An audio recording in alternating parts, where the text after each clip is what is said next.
अजीज़ तलबा और तालिबात अस्सलाम वालेकुम। जैसा कि आप जानते हैं, हमारा सबक शहरी दिफा मुकम्मल हो चुका है। आज इस सिलसिले का आखिरी सबक है। आज के सबक में हम मशकी सवालात को हल करेंगे और इसके साथ साथ सबक के अहम नुकात का भी इआदा करेंगे। आज के सबक के जो अहम मकासद हैं वो ये हैं कि हम बकिया मशकी सरगर्मियों को हल करेंगे, 5 ज़रबुल मिसाल की वजाहत करेंगे,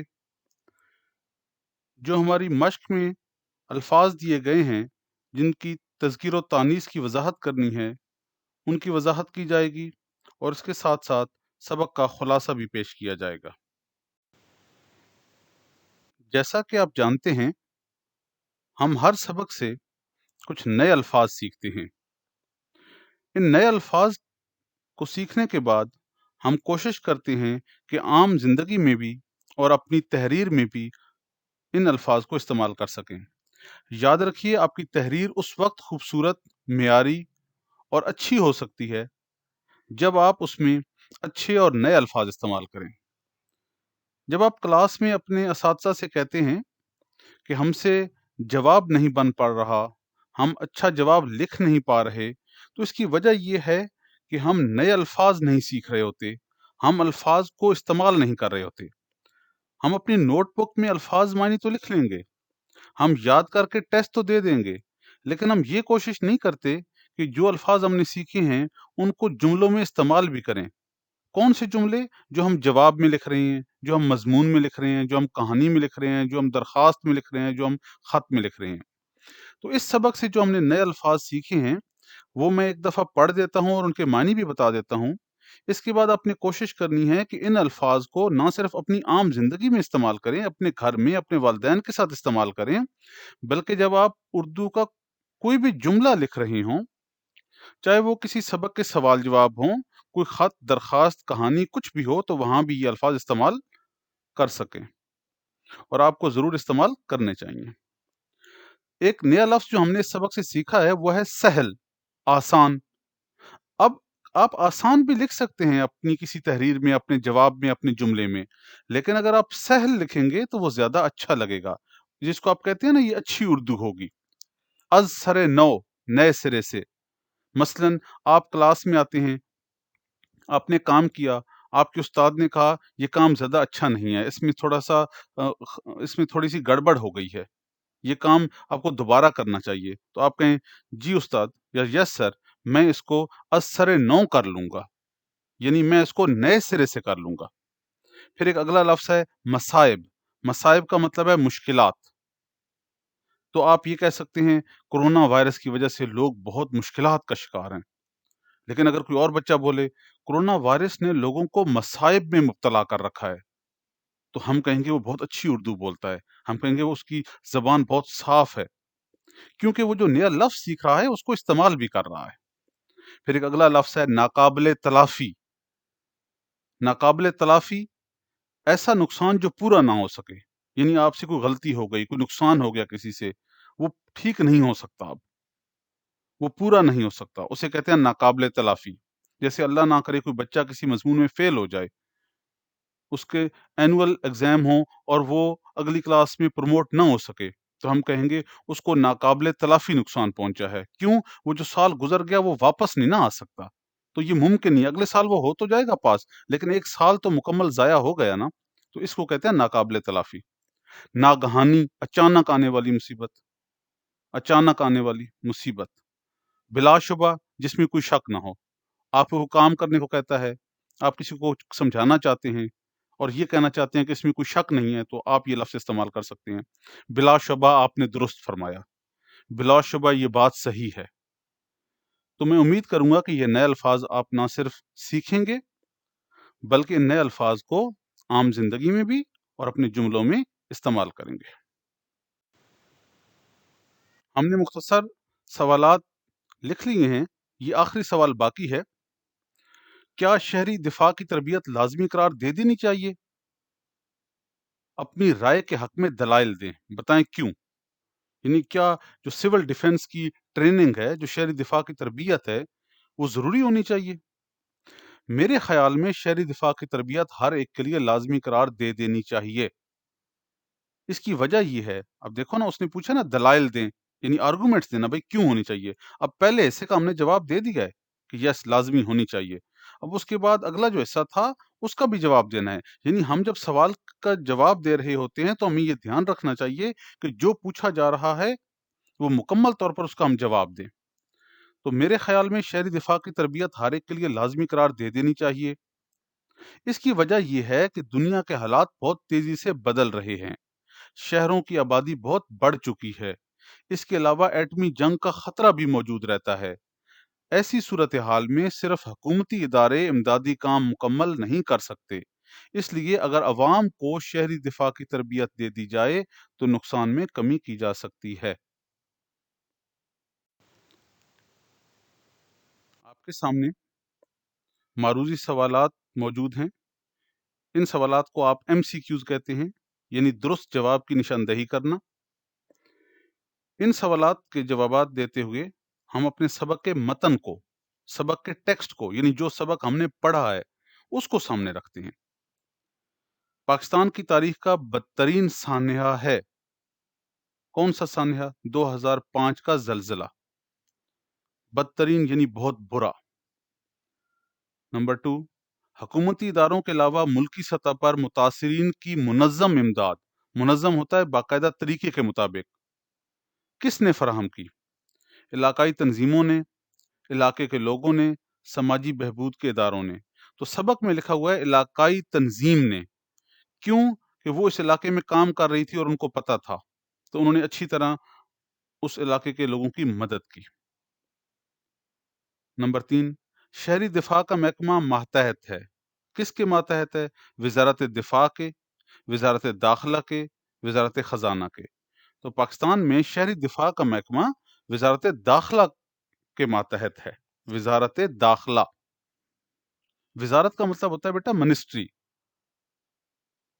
شہری دفاع کی ذمہ داری ہے کہ وہ ہنگامی حالات میں کیا کرے بھائی؟ عوام کو قابو میں رکھے، عوام کی تربیت کرے، وسائل اکٹھا کرے۔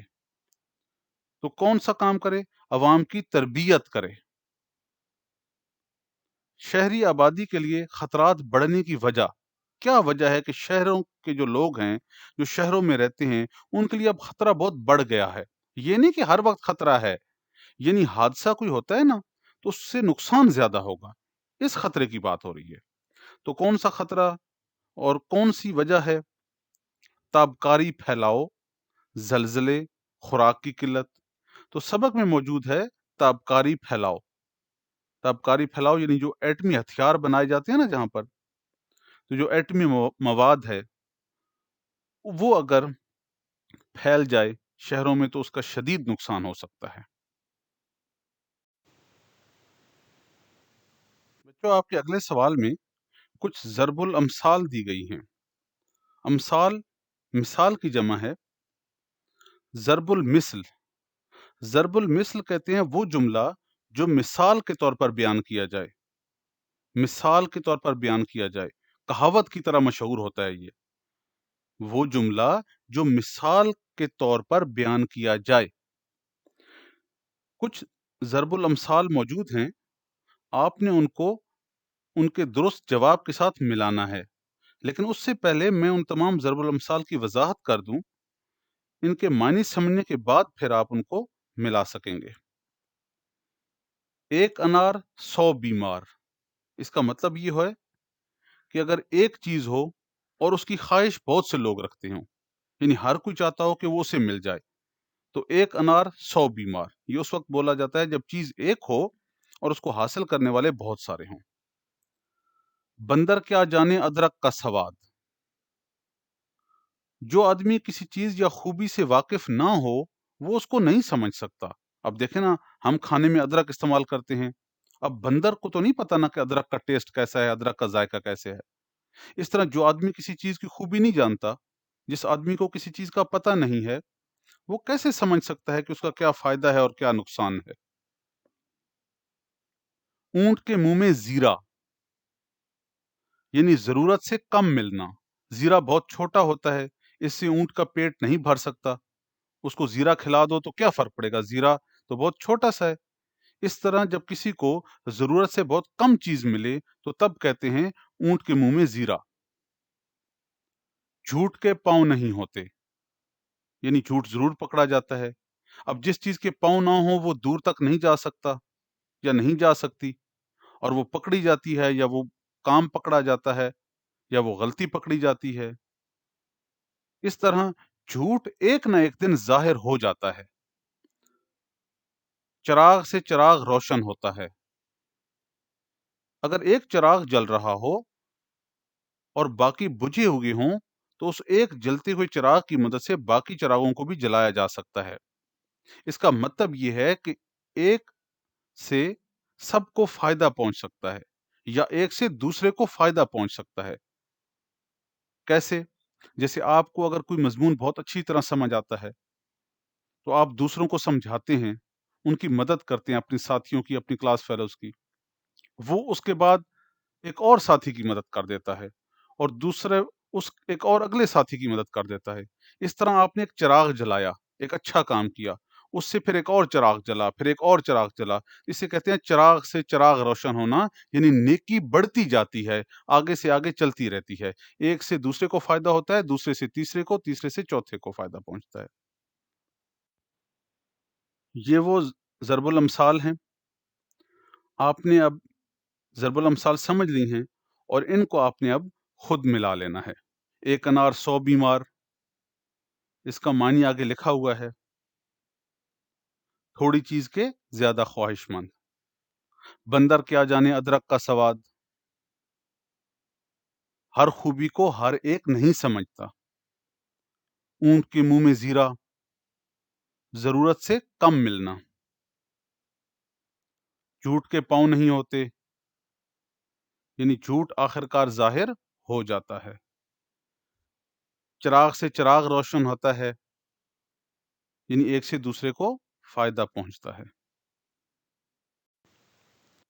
अजीज तलबा तलबात, हमारा अगला सवाल तज़किर व तानीस की वजाहत का है। यहाँ हमने ये बताना है कि जो अल्फाज इस सवाल में दिए गए हैं वो मुज़क्कर हैं या मोनस। मैंने आपको इसका ये तरीका बताया था कि आप कोई भी जुमला सोचिए या अपनी किताब से पढ़िए, या ये सोचिए कि उस्ताद ने या आपकी उस्तानी ने इस लफ्ज़ को कैसे इस्तेमाल किया है, तो आपको अंदाज़ा हो जाएगा कि ये लफ्ज़ मुज़क्कर है या मोनस। जैसे एक लफ्ज़ है निगाह, उसकी निगाह पड़ी, तो की लफ्ज़ आया ना, इसका मतलब है निगाह मोनस है। अफवाह, ये अफवाह किसने उड़ाई है, उड़ाया है तो नहीं ना, उड़ाई है। अफवाह होता है झूठी खबर। अब उड़ाई आ गया तो इसका मतलब ये होगा कि ये अफवाह का जो लफ्ज़ है ये मोनस है। फिर है रब्त, रब्त कहते हैं ताल्लुक को। मेरा उससे बड़ा रब्त है, बड़ा रब्त है, बड़ी नहीं, बड़ा रब्त है। तो अलिफ आ गया बड़ा, इसका मतलब है रब्त मुज़क्कर होगा। दिफा, मैं मुल्क का दिफा करूंगा, मुल्क की दिफा नहीं करूंगा, मुल्क का दिफा करूंगा। तो का आया, इसका मतलब है दिफा का लफ्ज़ मुज़क्कर है। मिसाल, आपने अच्छी मिसाल दी, अच्छी और दी। अब अच्छी मिसाल आ गया, अच्छा मिसाल तो नहीं है ना, ये लफ्ज़ होता है अच्छी। अब अच्छी मोनस की अलामत है, इसका मतलब ये हुआ कि मिसाल का जो लफ्ज़ है वो मोनस है। किल्लत, किल्लत कहते हैं कमी को। आजकल आटे की किल्लत है, कमी है, तो किल्लत मोनस हो गया। सानेहा, एक बड़ा सानेहा हुआ। अब हुआ आ गया, हुआ का लफ्ज़ इस्तेमाल हुआ तो इसका मतलब है सानेहा मुज़क्कर है। निज़ाम, यहाँ का निज़ाम अच्छा है, अच्छी है तो नहीं है, अच्छा है। जब अच्छा है आया तो इसका मतलब है निज़ाम मुज़क्कर है। आपने 2 कॉलम बनाने हैं अपनी नोटबुक पर, एक में लिखना है मुज़क्कर अल्फाज, फिर दूसरे में लिखना है मोनस अल्फाज, और इनको अलग-अलग करके तहरीर करना है। अजीज तलबा और तालिबात, उर्दू पढ़ने और सीखने के हवाले से तो ये सबक अहम है ही, लेकिन इस सबक की एक और ख़ास अहमियत ये है कि इससे हमने कुछ ऐसी बातें सीखी हैं जो कुदरती आफ़ात और हादसात में हमारी मदद कर सकती हैं। जिससे हम ना सिर्फ अपना नुकसान कम कर सकते हैं बल्कि दूसरों की भी मदद कर सकते हैं। तो देखते हैं कि इस सबक से हमने क्या अहम नुकात सीखे हैं। शहरी दिफा का महकमा कुदरती आफात में अवाम की मदद के लिए कायम किया गया है। ये महकमा जलजले, सैलाब, इमारतों के गिरने, आग लगने या इस तरह के किसी भी दूसरे हादसे की सूरत में फौरन अवाम की मदद को पहुंचता है। इस महकमे की एक और अहम जिम्मेदारी कुदरती आफात या हादसात का शिकार लोगों तक खुराक पहुंचाना भी है। ये महकमा कुदरती आफात और हादसात से बचने के लिए शहरियों की तरबियत भी करता है। बच्चों, हर मुल्क में शहरी दिफा यानी सिविल डिफेंस का महकमा कायम होता है। हर मुल्क में इसका एक इमरजेंसी नंबर शहरियों को बता दिया जाता है। पाकिस्तान के मुख्तलिफ शहरों में इस महकमे ने तरबियती मराकज भी कायम कर रखे हैं। वहाँ आम शहरियों के साथ साथ तालिब इल्मों और नौजवानों को भी तरबियत फराहम की जाती है। सबसे अहम तरबियत फौरी तिबी इमदाद की दी जाती है, यानी कोई जख्मी हो जाए तो उसकी कैसे आपने मदद करनी है, फर्स्ट एड, ताकि किसी भी हादसे की सूरत में अफराद की जान बचाई जा सके। और एक और अहम बात वो ये कि कतर में किसी भी हादसे की सूरत में इमरजेंसी नंबर 999 पर कॉल करके शहरी दिफा से राब्ता मुमकिन है। बच्चों, आपके घर का काम ये है कि आपने सबक की पढ़ाई एक दफ़ा फिर करनी है, इसके तमाम अहम नुकात दोबारा समझने हैं, अलग से अपनी नोटबुक पर अपने लिए लिखने हैं। कोशिश कीजिए कि उनको एक बड़े कागज़ पर लिखिए, अपने घर में भी एक नुमाया जगह पर लगा लीजिए। अपने वालिदैन से भी इस मौजू पर गुफ्तगू कीजिए। छोटे बहन-भाइयों को भी समझाइए कि अगर कोई हादसा होता है, तो हमने कैसे सिविल डिफेंस यानी शहरी दिफा के महकमे से राब्ता करना है और अपनी और अपने साथ मौजूद लोगों की जान बचानी है। आपने आज के सबक में मौजूद मशकी सवालात नोटबुक में लिखने हैं और दी गई वर्कशीट को मुकम्मल करना है।